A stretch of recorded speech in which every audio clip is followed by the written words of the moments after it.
ओम शांति। 7 मई 2023 बाबा के अव्यक्त महावाक्य हैं। रिवाइज मुरली है 26 नवंबर 1994।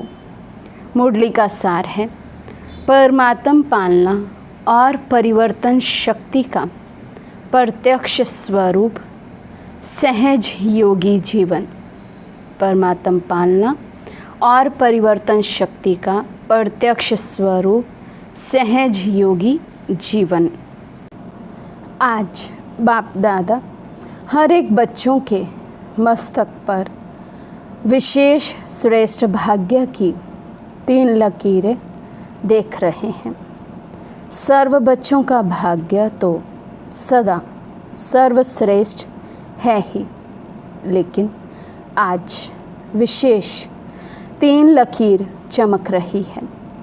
एक है परमात्म पालना के भाग्य की लकीर और दूसरी है बेहद के ऊंचे से ऊंचे पढ़ाई के भाग्य की लकीर। तीसरी है श्रेष्ठ मत प्राप्त होने के भाग्य की लकीर। तो बाबा हर एक बच्चे के मस्तक पर 3 भाग्य की विशेष रेखाएं देख रहे हैं। सबसे पहला परमात्म पालना का भाग्य, दूसरा ऊंचे से ऊंची पढ़ाई का भाग्य और तीसरा श्रेष्ठ मत प्राप्त करने का भाग्य। चाहे लौकिक चाहे अलौकिक, हर एक को इस जीवन में ये 3 प्राप्तियां होती ही हैं। पालना भी मिलती, पढ़ाई भी मिलती और मत भी मिलती है। इन तीनों द्वारा ही हर आत्मा अपना वर्तमान और भविष्य बनाने के निमित्त बनती है। आप सभी श्रेष्ठ आत्माओं को किसकी पालना मिल रही है? बाबा कहते दुनिया में भी ये 3 भाग्य सभी को प्राप्त होते हैं। अच्छी पालना मिलती है, पढ़ाई मिलती है और फिर मत भी मिलती है। लेकिन वहाँ है मनुष्य मत, मनुष्य पालना और मनुष्य द्वारा पढ़ाई गई पढ़ाई।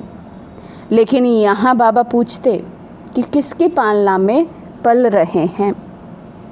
परमात्म पालना के अंदर हर सेकंड पल रहे हो।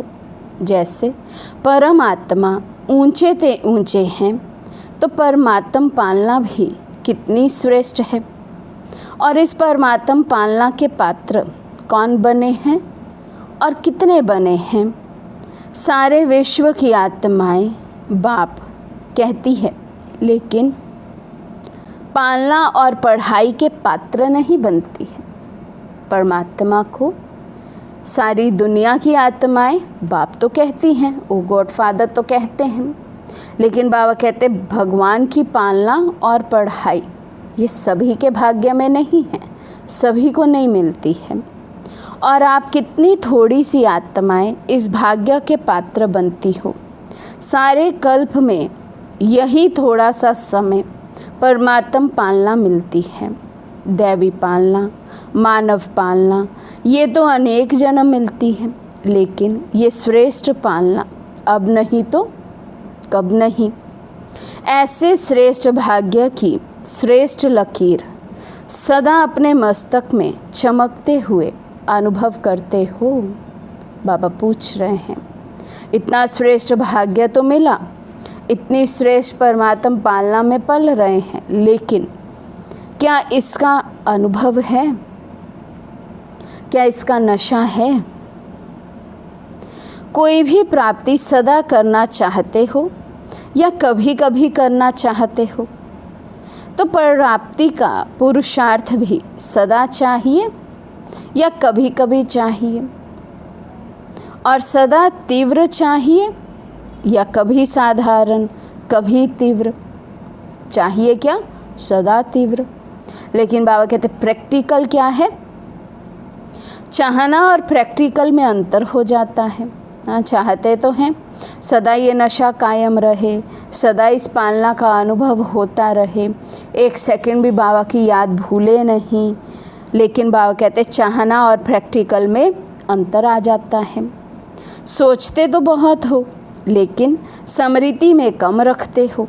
सोचना स्वरूप बनना है या स्मृति स्वरूप बनना है? सोचते रहेंगे या उसका स्मृति स्वरूप बनेंगे? स्मृति स्वरूप बनने वाले हो ना, तो एक बात भी स्मृति में रखो कि अमृत वेले आपको उठाने वाला कौन? बाबा कहते यही बात स्मृति में रख लो। एक बात स्मृति में रख लो कि अमृत वेले स्वयं परमात्मा आकर मुझे उठाते हैं। बाप का प्यार उठाता है ना। दिन का आरंभ कितना श्रेष्ठ है, और बाप स्वयं मिलन मनाने के लिए बुलाते हैं, रूरिहान करते हैं, शक्तियाँ भरते हैं। तो हर दिन का आदि कितना श्रेष्ठ है। बाप की मोहब्बत से उठते हो कि कभी कभी मजबूरी से भी उठते हो। यथार्थ तो मोहब्बत के गीत आपको उठाते हैं। अमृत वेले से बाप कितना स्नेह से बुलाते हैं, उठाते हैं, मीठे बच्चे, प्यारे बच्चे आओ। तो जिसका आदि इतना श्रेष्ठ है, तो मध्य और अंत क्या होगा? श्रेष्ठ होगा ना। बाप दादा देख रहे थे कि कितना पालना का भाग्य वर्तमान समय बच्चों को प्राप्त है। कितना प्राप्त है उतना फ़ायदा उठाते हो।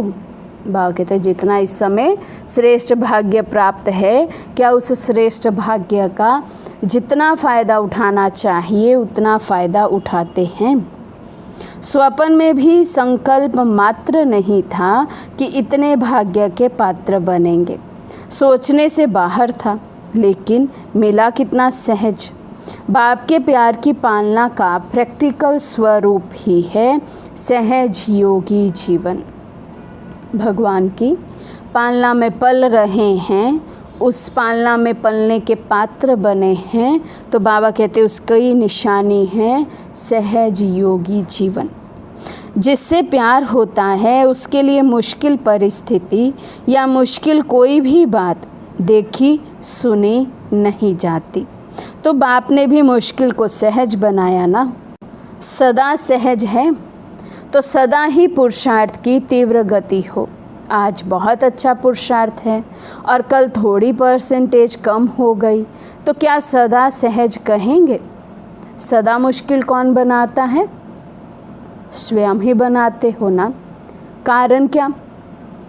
सोचने की तो आदत है, लेकिन स्मृति स्वरूप के संस्कार कभी इमर्ज रखते हो, कभी मर्ज हो जाते हैं। क्योंकि स्मृति स्वरूप सो समर्थ स्वरूप। सोचना ये समर्थी स्वरूप नहीं है, स्मृति समर्थी है।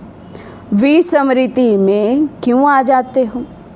आदत से मजबूर हो जाते हो। अगर मजबूत नहीं तो मजबूर हो जाएंगे। जहाँ मजबूत हैं वहाँ मजबूरी नहीं है। जब ओरिजिनल आदत विस्मृति की नहीं है। आदि में स्मृति स्वरूप प्रारब्ध प्राप्त करने वाली देवात्माएं हो। योग लगाने का पुरुषार्थ नहीं करते, लेकिन स्मृति स्वरूप की प्रारब्ध प्राप्त करते हो। तो आदि में भी स्मृति स्वरूप का प्रत्यक्ष जीवन है। और अनादि आत्मा जब आप परम धाम से आई तो आप विशेष आत्माओं के संस्कार स्वतः ही स्मृति स्वरूप है। आदि अनादि बाबा कहते हैं ये स्मृति रहती है कि मैं आत्मा हूँ, देह का भान नहीं है। तो बाबा कहते हैं ओरिजिनल स्टेज तो आत्मा की वही है, स्मृति में रहने की, कि मैं हूँ ही आत्मा। तो विस्मृति में आ जाते हैं, इसलिए मजबूर हो जाते हैं, माया से हार खा लेते हैं। तो मजबूत रहना है, उसके लिए बाबा कहते सिर्फ सोचना स्वरूप नहीं, हाँ हूँ तो मैं आत्मा ही, हाँ है तो सर्व संबंध बाबा से ही, लेकिन बाबा कहते समर्थी स्वरूप, स्मृति स्वरूप बनना। सोचना स्वरूप माना कभी याद आ जाएगा कि मैं आत्मा हूँ, कभी फिर देह भान में चले जाएंगे। लेकिन स्मृति स्वरूप अर्थात सदा ही स्वतः ही और सहज रीति याद रहे, स्मृति रहे, मैं हूँ ही आत्मा। तब बाबा कहते अवस्था मजबूत बनेगी। तो बाबा समझाते और अंत में संगम पर भी स्मृति स्वरूप बनते हो ना। तो अनादि, आदि और अंत तीनों ही काल स्मृति स्वरूप हैं। विस्मृति तो बीच में आई, तो आदि अनादि स्वरूप सहज होना चाहिए या मध्य का स्वरूप। सोचते हो कि हाँ मैं आत्मा हूँ, लेकिन स्मृति स्वरूप हो चलना, बोलना, देखना, उसमें अंतर पड़ जाता है। तो ये स्मृति में रखो कि हम परमात्म पालना की अधिकारी आत्माएं हैं। बाप दादा चार्ट चेक करते हैं तो लकीर कभी ऊंची कभी नीची होती है, कभी कोई दाग होता है, कभी जीवन के कागज़ में कोई दाग नहीं भी होता है, और कोई समय दाग ही दाग है। एक पीछे दूसरा, दूसरे के पीछे तीसरा दाग ही नज़र आते हैं। क्यों? एक तो गलती हो जाती है, लेकिन गलती होने के बाद भी उसी गलती को सोचते रहते हो, क्यों, क्या, कैसे, ऐसे नहीं वैसे, कोई रूप से बात को छोड़ते नहीं। हाँ कहते गलती तो हुई, चलो एक दाग लगा, लेकिन अब बैठकर उस गलती को सोचते रहना, सुधारना नहीं उस गलती को। बार बार फिर सोच भी रहे हैं, लेकिन कर भी वही गलती रहे हैं। तो बाबा कहते एक दाग के पीछे दूसरा, रजिस्टर पे मार्क, रेड मार्क लगता रहता है। तो बाबा कहते इसलिए छोड़ते ही नहीं है किसी भी बात को। बात आपको छोड़कर चली जाती है, लेकिन आप बात को नहीं छोड़ते हो। जितना समय सोचने स्वरूप बनते हो, यथार्थ स्मृति स्वरूप नहीं बनते हो। भूल को ही सोचते बैठते हैं, स्मृति स्वरूप नहीं बने कि मैं आत्मा हूँ, मैं सर्वगुण संपन्न हूँ, 16 कला संपूर्ण हूँ, परमात्म पालना की अधिकारी आत्मा हूँ, श्रेष्ठ भाग्यवान आत्मा हूँ। इन स्वमानों से बाबा कहते नीचे उतर आते हैं, तो दाग के ऊपर दाग लगते जाते हैं। पेपर का टाइम कम होता है, लेकिन व्यर्थ सोचने का संस्कार होने के कारण पेपर का टाइम बढ़ा देते हो। कोई बात आई पेपर के रूप में, अब बात तो आई और चले गए, अब फेल हुए या पास हुए। फेल हुए तो बाबा कहते बैठकर सोचते रहेंगे, तो सोचना स्वरूप बन जाते हैं। फिर उस पेपर को बढ़ाते रहते, अब सोचते रहेंगे, उस बात के लिए व्यर्थ संकल्प चलाते रहेंगे। तो पेपर तो बात तो आई 2 मिनट के लिए, लेकिन हमने सोच सोच के 2 महीने भी ख़राब कर दिए। तो पेपर का टाइम बढ़ा दिया। सेकंड पूरा हुआ और निर्विकल्प स्थिति बन जाए, ये संस्कार इमर्ज करो। निर्विकल्प बनना आता है, पूछ रहे बाबा। सेकंड क्रॉस हुआ, बात खत्म हुई, वहीं के वहीं फुल स्टॉप। फिर उस बात को अर्थात बीते हुए सेकंड का कोई भी संकल्प दोबारा चले नहीं। अपने श्रेष्ठ भाग्य को स्मृति में लाकर सदा हर्षित रहो। अपने परमात्म पालना को सदा बार बार स्मृति में लाओ। सुनना भी आता है, सोचना भी आता है, लेकिन फ़र्क क्या पड़ जाता है? बाप दादा बच्चों का खेल देखते रहते हैं। सारे दिन में क्या क्या खेल करते हो? ये रात्रि को चेक करते हो ना? बाबा पूछ रहे हैं। रात को पूरे दिन का हिसाब निकालते हैं, आज सारे दिन में क्या क्या खेल खेले, क्या क्या वैरायटी पोज बनाए हैं। माया के खिलौने बड़े आकर्षण करने वाले हैं, तो इन खिलौनों से खेलने लग जाते हो। पहले तो बहुत प्यार से माया खेल कराती है, और खेल कराते कराते जब हार खिलाती है तब होश में आते हो। मेजॉरिटी में एक विशेष शक्ति की कमी रह जाती है। कभी बहुत अच्छे चलते हो, कभी चलते हो, कभी उड़ते हो, आगे बढ़ते हो, लेकिन फिर नीचे क्यों आ जाते हो? इसका विशेष कारण क्या? परिवर्तन शक्ति की कमज़ोरी है। मेजॉरिटी बच्चों में बाबा कहते परिवर्तन शक्ति की कमी है, कमज़ोरी है। सोचते हैं, बनना भी चाहते हैं, परिवर्तन करना भी चाहते हैं, लेकिन जब करने की बारी आती है तो होता नहीं, क्योंकि शक्ति की कमी है। समझते भी हो कि ये यथार्थ नहीं है, लेकिन परिवर्तित होने की कमी हो जाती है। ब्राह्मण जीवन में परिवर्तन में आ गए, अब कोई कहेंगे कि मैं ब्राह्मण नहीं हूँ। ब्राह्मण जीवन में आ गए, उसके बाद तो बाबा कहते कोई नहीं कहता अपने को कि मैं ब्राह्मण नहीं हूँ। सब कहते ब्रह्मा कुमार, ब्रह्मा कुमारी हैं। सभी अपने को बीके लिखते हो ना, हम ब्राह्मण हैं, ये समझते हो ना। ब्राह्मण जीवन में जो परीक्षाएं आती हैं, उसमें परिवर्तन करने की शक्ति आवश्यक होती है। जब व्यर्थ संकल्प चलते हैं तो समझते भी हो कि ये व्यर्थ है, लेकिन व्यर्थ संकल्पों का बहाव इतना तेज होता है जो अपनी तरफ खींचता जाता है।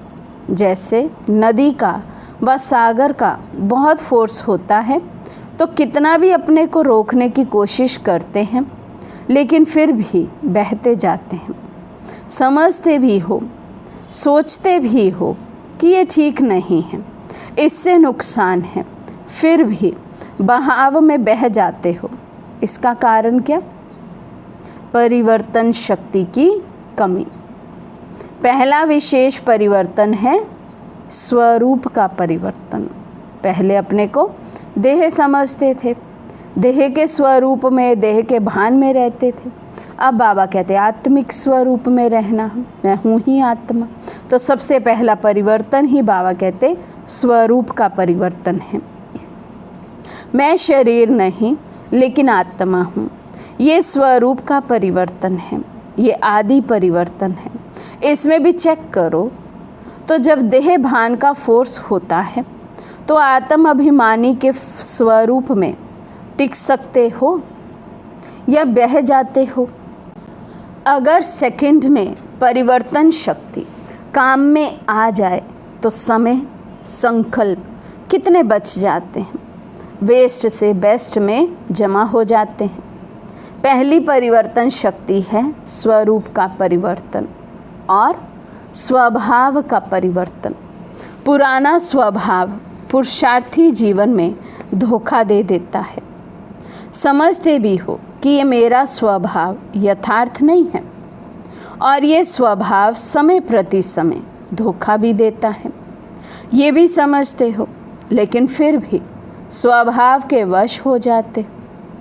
फिर अपने बचाव के लिए कहते हो कि मेरा भाव नहीं था, मेरा स्वभाव ही ऐसा है।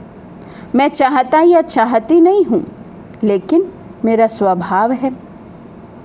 ब्राह्मण बन गए तो जन्म बदल गया, संबंध बदल गया, माँ बाप बदल गए, परिवार बदल गया, लेकिन स्वभाव नहीं बदला। फिर रॉयल शब्द कहते कि मेरी नेचर है ना। तो पहली कमजोरी स्वरूप का परिवर्तन, दूसरा स्वभाव का परिवर्तन और तीसरा संकल्प का परिवर्तन। सेकंड में व्यर्थ को समर्थ में परिवर्तन कर।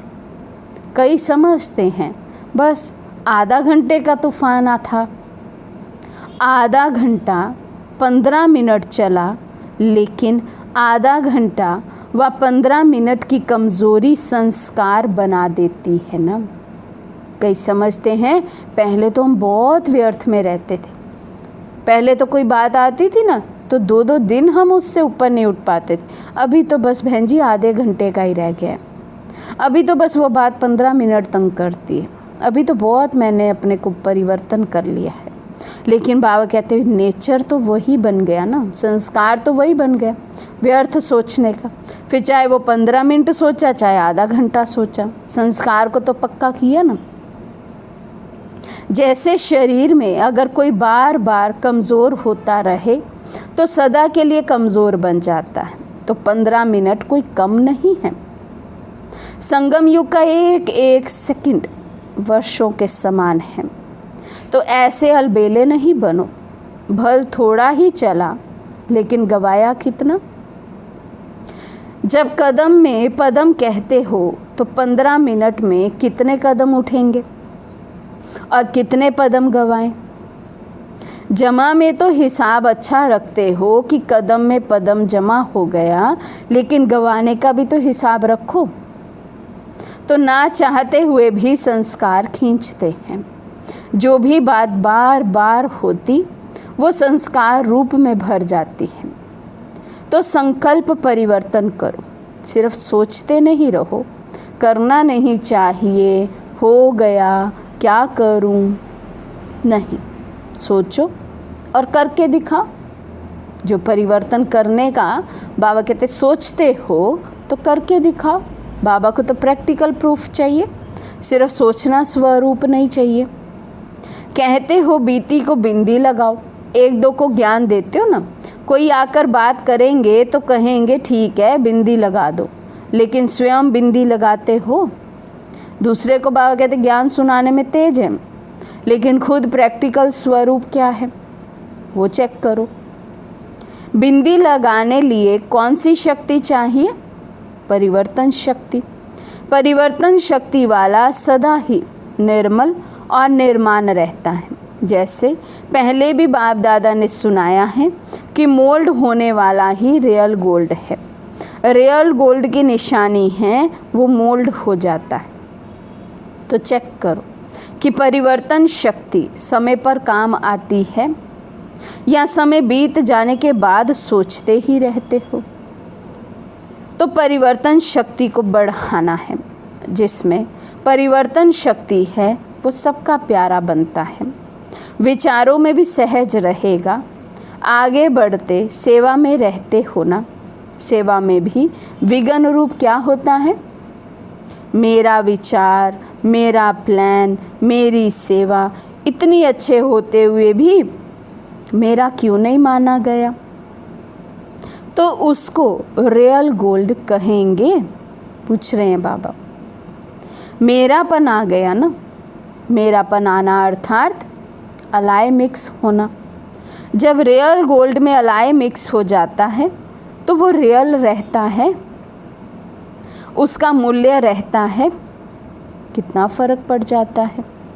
तो समय और वायुमंडल को परख कर अपने को परिवर्तन करना इसकी आवश्यकता है। मोटी मोटी बातों में परिवर्तन करना तो सहज है, लेकिन हर परिस्थिति में, हर संबंध संपर्क में समय और वायुमंडल को समझ स्वयं को परिवर्तन करना, यही नंबर 1 बनना है। ये नहीं सोचो कि फलाना भी समझे ना, ये भी तो परिवर्तन करे ना, सिर्फ मैं ही परिवर्तन क्यों करूं? जो ओटे सो अर्जुन। इसमें अगर आपने अपने को परिवर्तन किया तो ये परिवर्तन ही विजयी बनने की निशानी है। समझा? अच्छा, चारों ओर के सर्व सदा समृद्धि स्वरूप आत्माओं को सदा सेकंड में परिवर्तन शक्ति द्वारा स्व परिवर्तन करने वाली श्रेष्ठ आत्माओं को सदा सहज योगी अनुभव करने वाले अनुभवी आत्माओं को सदा बाप के समीप और समान बनने के उमंग उत्साह में रहने वाली सर्व आत्माओं को बाप दादा का याद प्यार और नमस्ते। हम रूहानी बच्चों की और रूहानी बाप दादा को दिल व जान सिक व प्रेम से नमस्ते नमस्ते नमस्ते जी। टीचर्स से मुलाकात। सभी टीचर्स तो सदा ही ज्ञान स्वरूप समृद्धि स्वरूप है ही, क्योंकि जैसे बाप शिक्षक बनकर आते हैं तो बाप समान निमित्त शिक्षक हो। बाप जैसे नहीं हो लेकिन निमित्त शिक्षक हो। तो टीचर्स की विशेषता निमित्त भाव और निर्माण भाव। सफल टीचर वही बनती है जिसका निर्मल स्वभाव हो। अभी निर्मल स्वभाव के ऊपर विशेष अंडरलाइन करो। कुछ भी हो जाए लेकिन अपना स्वभाव सदा निर्मल रहे। यही निर्मल स्वभाव निर्माणता की निशानी है। तो अंडरलाइन करो निर्मल स्वभाव, बिल्कुल शीतल। शीतलता का गायन शीतला देवी है। तो निर्मल स्वभाव अर्थात शीतल स्वभाव। बात जोश दिलाने की हो लेकिन आप निर्मल हो तब कहेंगे सफल टीचर। तो बाप दादा फिर भी अंडरलाइन करा रहे हैं किस पर? निर्मल स्वभाव। समझा? अच्छा, प्रश्न है सबसे बड़ा खजाना कौन सा है जिससे ही ज्ञान और योग की परख होती है? बाबा समझाते सबसे बड़ा खजाना है खुशी। चाहे कितना भी ज्ञान हो योग हो लेकिन खुशी की प्राप्ति नहीं तो ज्ञान ठीक नहीं। कोई भी परिस्थिति आ जाए खुशी गायब नहीं हो सकती। अविनाशी बाप का अविनाशी खजाना मिला है, इसलिए खुशी कभी गायब नहीं हो सकती। योग लगाते लेकिन खुशी नहीं तो योग ठीक नहीं। आपकी खुशी देख दूसरे आपसे पूछें कि क्या आपको मिला है। यही ज्ञान और योग की प्रत्यक्षता का साधन है।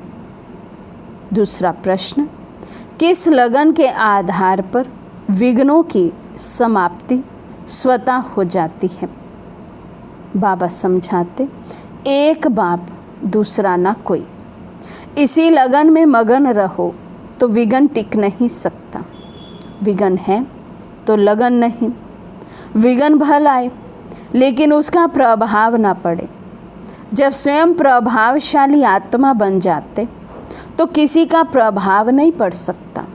जैसे सूर्य को कितना भी छिपाए तो छिप नहीं सकता, सदा चमकता रहता है। ऐसे ही प्रभावशाली आत्माओं को कोई भी प्रभाव अपनी तरफ खींच नहीं सकता। तो सदा एक बाप दूसरा ना कोई, इसी लगन में मगन रहने वाले, यही विशेष संगम युग का अनुभव है।